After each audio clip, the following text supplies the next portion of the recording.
As Iyanla Van Zant once said, it's important that we share our experiences with other people. Your story will heal you, and your story will heal somebody else. At Project Sleep, we believe that your stories matter, which is why we train people with sleep disorders on how to share their stories through our Rising Voices program. This Rising Voices podcast series features a variety of firsthand stories from people living with sleep disorders around the world. Each person's story offers unique and important insights. Welcome to Project Sleep's podcast. Project Sleep is a 501c3 nonprofit organization dedicated to raising awareness and advocating for sleep health, sleep equity, and sleep disorders. I'm your host, Julie Flagar. We're so glad you're here as we work together towards making sleep cool. On this podcast, all guests express their own opinions. While medical diagnoses and treatment options are discussed for educational purposes, this information should not be taken as medical advice. Each person's experience is so unique, which is why it's so important to always consult your own medical team when making decisions about your own health. If you haven't done so yet, please hit the subscribe button so you never miss a Project Sleep podcast episode. And if you enjoy this podcast, please leave us a rating or review wherever you listen so that we can reach more listeners and raise more awareness. Hello. So excited for you guys to hear Lizzie's story. Elizabeth Terry is a lifelong Hoosier. Is that the right way of saying that? Yes. Okay, I didn't know what a Hoosier was before I met Lizzie. So a lifelong Hoosier, Indiana University graduate, and a recreational therapist. Diagnosed with narcolepsy while in college in 2015, she became a trained speaker through Project Sleep's Rising Voices of Narcolepsy program in 2018. By sharing her story, she continues to build awareness for this misunderstood neurological condition and encourages others to do the same.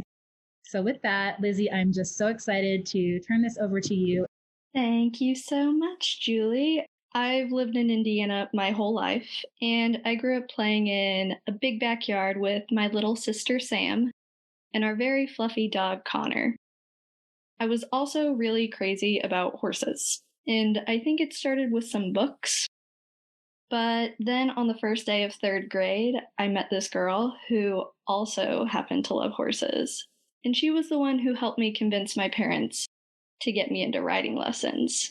And there was no turning back after that. Several years later, I even had my own pony named Peanut, who I love taking care of. I've always been someone who's really hardworking and wanted to give my best in everything I did. And as I got older, I decided in high school to join my school's cross-country team. And to my surprise, I ended up being pretty good at it. It seemed like the more effort I put in, the better I got. And I took that mentality with me everywhere I went. From grades to classes to volunteering to my part-time job where I worked at a horse stable, I thought nothing was going to slow me down. But from the beginning of high school, I kind of noticed that I would drift off occasionally in classes, but there was always an explanation for it. I was really involved in things, and sometimes it would be dark in the class or the room was hot, so I thought nothing of it. But I remember my senior year, I actually took AP Calculus, which I would not recommend. Calc was not a good time for me.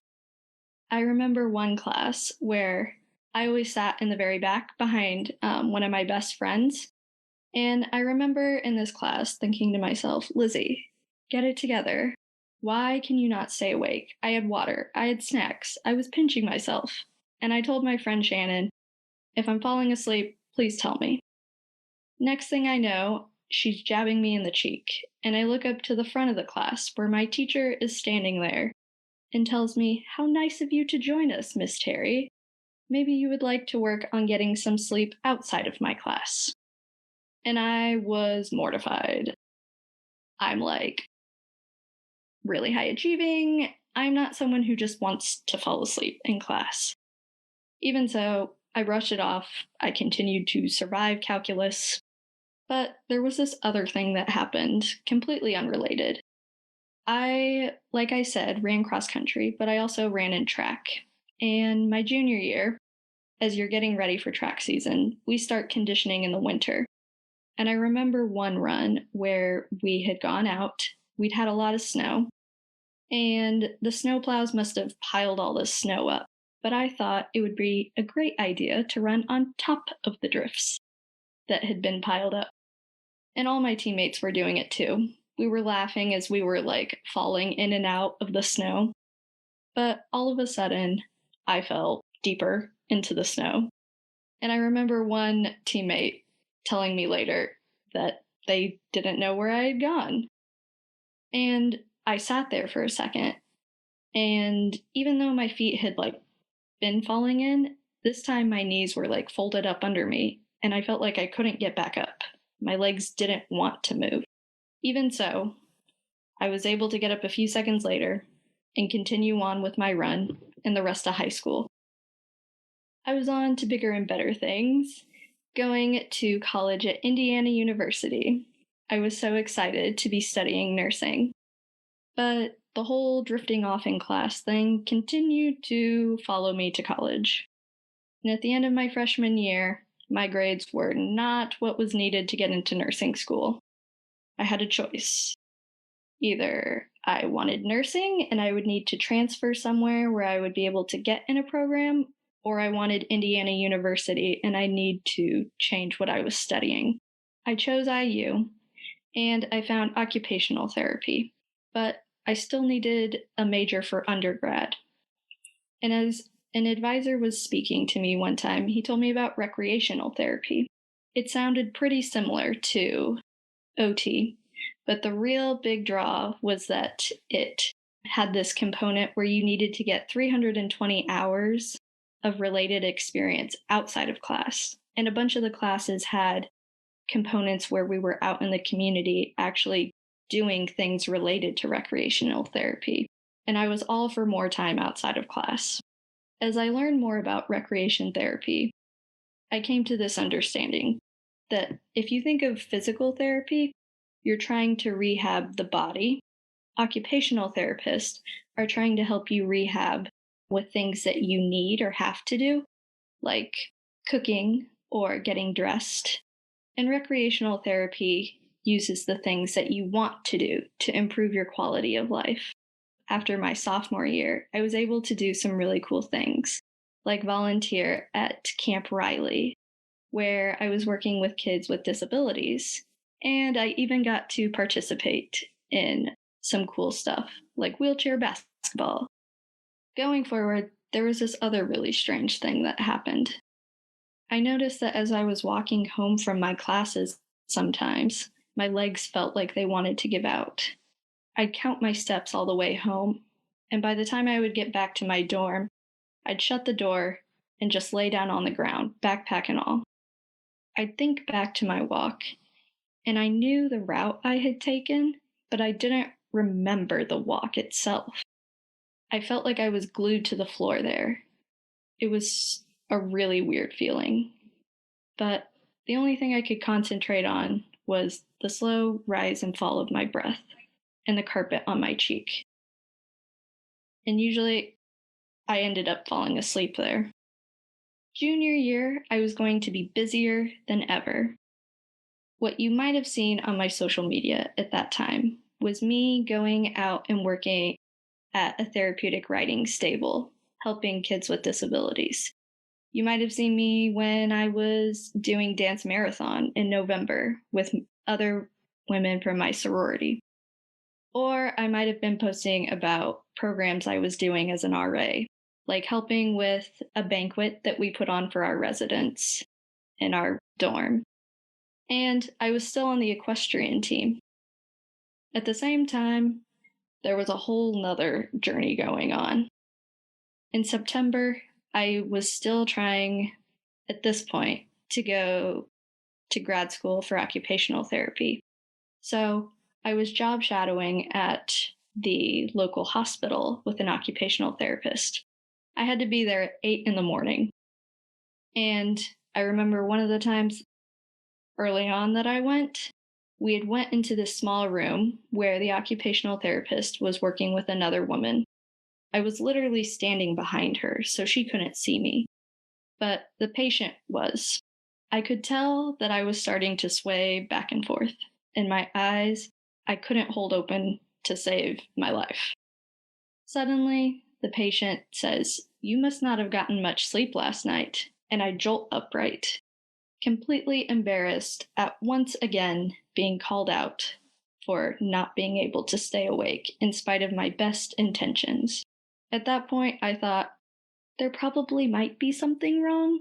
So I made an appointment at our health center, and I was lucky enough to be paired with a nurse practitioner who, after sharing about my sleepiness, said that I probably wasn't a typical 21-year-old.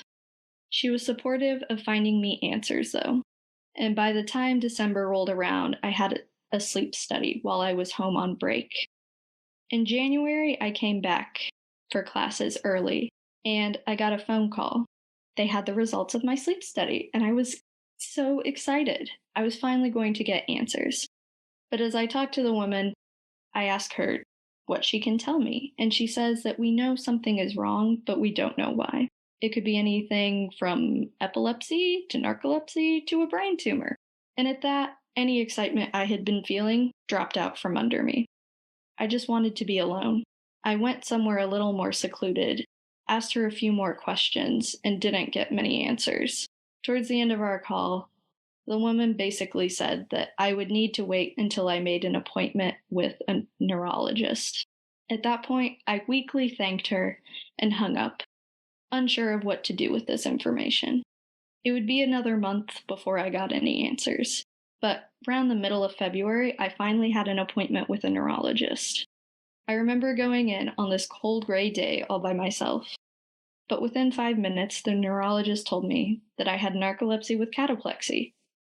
And just like that, I had my answer. I thought, okay, we'll get some medications and then I'll be back on my busy way. So, what is narcolepsy? It's a chronic neurological disorder that impairs the brain's ability to regulate the sleep-wake cycle. It affects 1 in 2,000 people, or about 200,000 Americans. There are 5 major symptoms of narcolepsy, including excessive daytime sleepiness, which are periods of extreme sleepiness that for someone without narcolepsy would feel like you had gone 48 to 72 hours without sleep. In my case, that would explain why I had such trouble staying awake in class and while I was job shadowing. Cataplexy are sudden, brief episodes of muscle weakness, usually caused by strong emotions like surprise, anger, or exhilaration. They can last from a few seconds to several minutes or longer, and the severity can range from a slackening of your jaw to your knees buckling to fully falling down and being unable to move.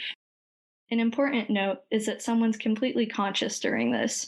You can feel and hear everything that's going on, but you may not be able to speak or open your eyes. That would explain what had happened when I fell in the snow during track in high school, and maybe also when I was walking home from classes after I had gotten home. Hypnagogic and hypnopompic hallucinations are visual, auditory, and tactile hallucinations upon waking up or falling asleep. Only later did I remember there had been a time when I was in philosophy class, which was actually something I was pretty interested in, where I'd been having trouble staying awake anyways.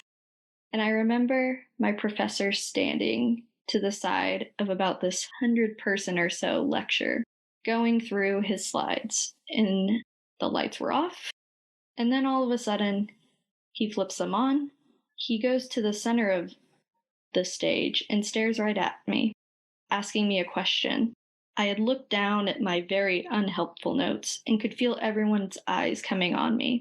But when I looked up, the professor was back at his podium, the lights were off, and he was continuing on with his lecture as if nothing had happened. I realized later that nothing had happened. It must have been a hallucination of him going across the stage, but it was very confusing at the time. Sleep paralysis is an inability to move on waking up or falling asleep. and it can often be accompanied by hallucinations. Something that may be a misperception is that a symptom of narcolepsy is disrupted nighttime sleep. People with narcolepsy don't sleep all the time. In fact, they may have trouble staying awake during the day, but also going to sleep at night. It's also important to note that there's two types of narcolepsy: narcolepsy type 1, or with cataplexy, and narcolepsy type 2, without cataplexy. As of now, research is suggesting that type 1 is caused by a loss of hypocretin, a neurotransmitter in the brain, but less is known about narcolepsy type 2. To get a diagnosis, you typically need to have a 24-hour sleep study that includes a nighttime portion called a polysomnogram and a daytime nap portion called a multiple sleep latency test. A diagnosis is mainly based on looking at brain waves and how frequently and often you go into REM, or rapid eye movement dream sleep. Treatment: there's currently no cure for narcolepsy, which sucks, but is what it is. And treatment can actually end up being a journey all its own for people and varies widely from person to person. Medications can include wake promoters or stimulants that help with daytime sleepiness, nighttime medications that also help with daytime sleepiness and cataplexy, and antidepressants that can lower episodes of cataplexy. I, at one point, have tried all three of these, but currently I take wake promoters and the nighttime medications. People with narcolepsy often also, besides medications, find naps refreshing. I always take a nap pretty much every day and need one. And also, social support can be really beneficial. In my case, I've been able to find a support group here in Indiana, which has been huge. And also, I've been able to do therapy, but it can also look like meetup groups and other outlets. So, life with narcolepsy has not gone according to my plans. For the first 6 months after my diagnosis, I seemed good as new and was well on my way. But going into the fall of my senior year in 2015, even though I had fewer commitments and less stress overall, it seemed like my cataplexy was getting considerably worse. So my neurologist ended up changing some medications, and I was still determined to do my internship, which for recreational therapy is a main requirement. The whole last semester of your college undergrad is devoted to a 560-hour full-time 16-week internship. And I was lucky enough to get my dream one at the Indianapolis VA hospital, about an hour away from campus, and stay with family. There were a lot of highs and lows to that internship. There were the highs of being able to work with 3 different patient populations, working with veterans in the chronic pain clinic, in the inpatient physical rehab unit, and the inpatient psychiatric unit, and being able to take veterans on outings, like going to a museum, and also going on a trip kayaking. But there were a lot of lows. The further I got into my internship, the worse my symptoms were getting.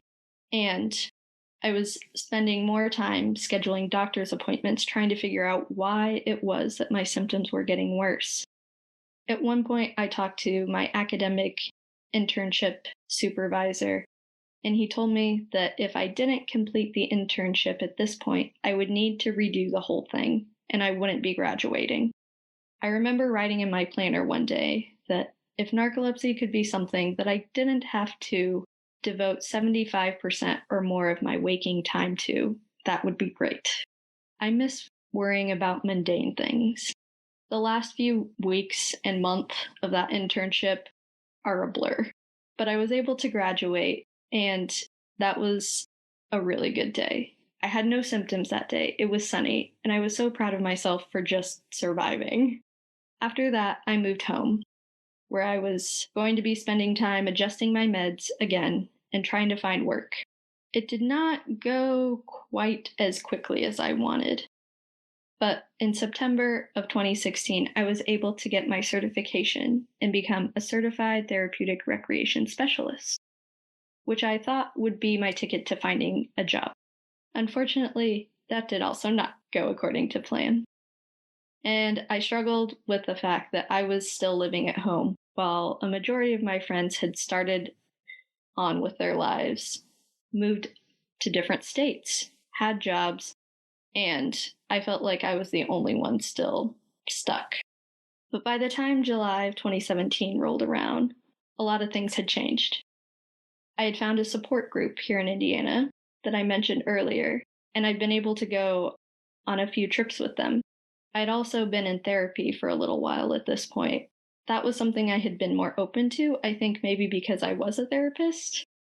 I had the intent of it being a few time thing, but it ended up offering me a lot of benefits. Perhaps the biggest thing, though, was being able to get back to riding lessons and horseback riding. I remember one of the first times I was back, hearing the footfalls in this dusty arena, the sun shining down on me, and the view between two ears pricked forward, and just feeling really happy and strong, and like I was coming home, and maybe things were going to finally be okay. By June of 2019, I had actually started working in recreation therapy again, and I had even gotten my own dog, Frida, something I had wanted to do for several years at that point. Looking towards the future, I remember that when I was doing my internship, the activities I was doing with the veterans were helping me as a therapist, but they were also helping me a lot as a patient. And I felt like I wanted to share that with other people with sleep disorders. I didn't know when or how it might happen, but I could see there being a link with that. I remember one activity in particular where we had filled out this clock, looking at how we spent our time. It had been such a game changer for me because it showed me that how I was spending my time during the internship wasn't sustainable. And since I've become a Rising Voices speaker and got to know Julie better, putting narcolepsy and recreation therapy together is going to be a reality. And I'm working on a project where I'm hopefully going to be sharing the things that have helped me and putting it through like the perspective, applying it to people with sleep disorders. Unfortunately, there is still a low awareness of narcolepsy, even among health professionals. On average, there's an 8 to 15-year delay between symptom onset and diagnosis. In my case, it was probably 10 years. And it's estimated that under 50% of people are currently diagnosed or misdiagnosed with things like depression, schizophrenia, or epilepsy.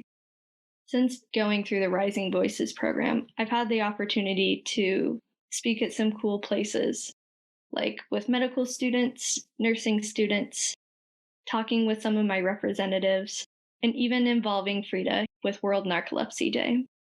I think my goal has been that in school, I learned that for recreation therapy, knowing what a person's like disease or disability that brought them to you is important, but just as important are the things outside of that. Someone's interests, their support systems, and social, emotional factors. And I want to bring that view of looking at a whole person to narcolepsy and share that with other health professionals.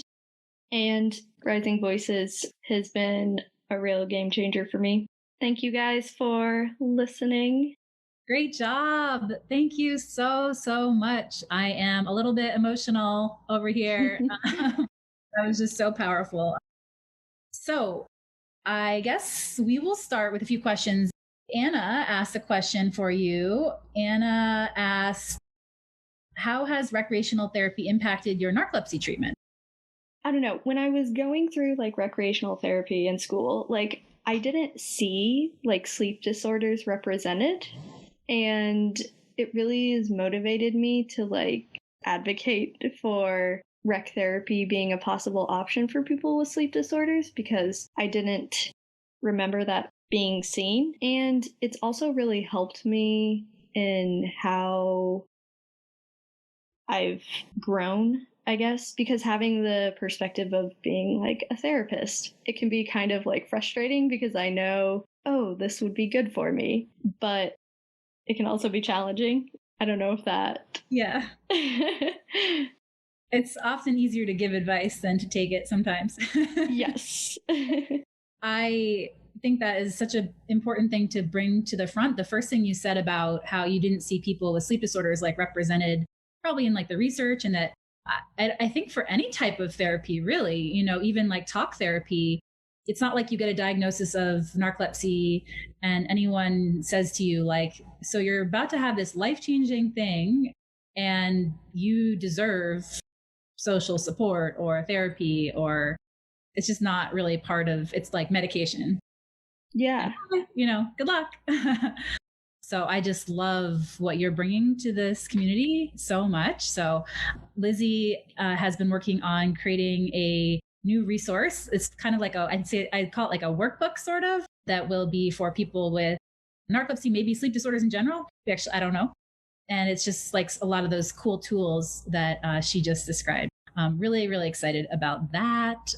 I think maybe one thing to mention about like this project is that it's trying to address the other aspects of your life that maybe haven't been touched on by like medication, kind of like you were talking about. Like, how do you deal with like the ramifications like in your relationships and like managing your time and just the changes that maybe you've experienced in what you expected and what reality is, and still being able to find like meaningful moments of joy.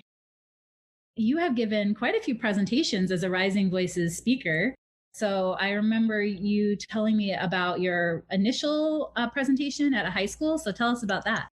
Yeah, it was a really great first experience. So I worked with this program called Jobs for America's Graduates, and I think it's like across the country, but it is a program where it's like helping prepare students, like looking at financial things, like what do you want to be doing like after school, and giving you more life skills that maybe you aren't getting like in classes. So it was a really cool opportunity. And the school I went to had 3 classes of this JAG, is what it's called, program. And so I presented to one after the other. And a really cool moment was I needed to take a nap in between 2 of them. And the teacher was like, this is such a great opportunity because they'll be able to see like what it's really like for someone with a sleep disorder. Like, you need to take a nap. So they were great, and the high school students asked really thoughtful questions too. So I really enjoyed that. So you gave your presentation 3 times in a row, back to back. Yes. I feel like you deserve a special medal for that, because I've done 2 presentations back to back, and that felt like a little bit weird because you go through kind of like an emotional arc with a presentation, and like to just do it like twice in a row. So wow, kudos. Thank you. Very impressive. I have another question for you, which is, I don't know if I know the exact answer. What inspired you to apply for the Rising Voices program? I had heard through that Indiana support group about someone who had looked into the first like cycle of it, but I don't think she completed it. So I thought that was really cool, but I was doing like other things. And then I actually had another completely unrelated health condition thing happen. And I found out I was going to be sidelined from a surgery and have multiple surgeries for it. So I was like, I need something to like fill my time. And I was, isn't there that speaking program? Maybe that could be something I could do, or at least try to do. So I applied and was like, hey, I don't know what'll happen, but maybe something. And I got in. So I'm glad that I had that whole thing that reminded me. Yeah, I didn't realize that.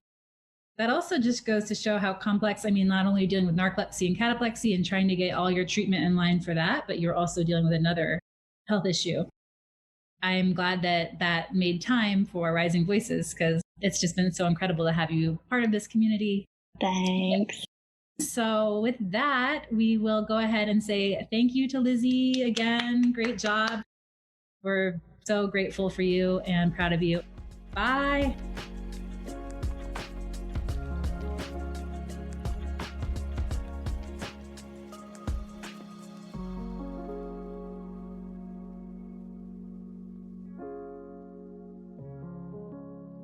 The Project Sleep podcast is produced by Carver Sound Productions. For more information on podcast production services, visit carversoundproductions.com.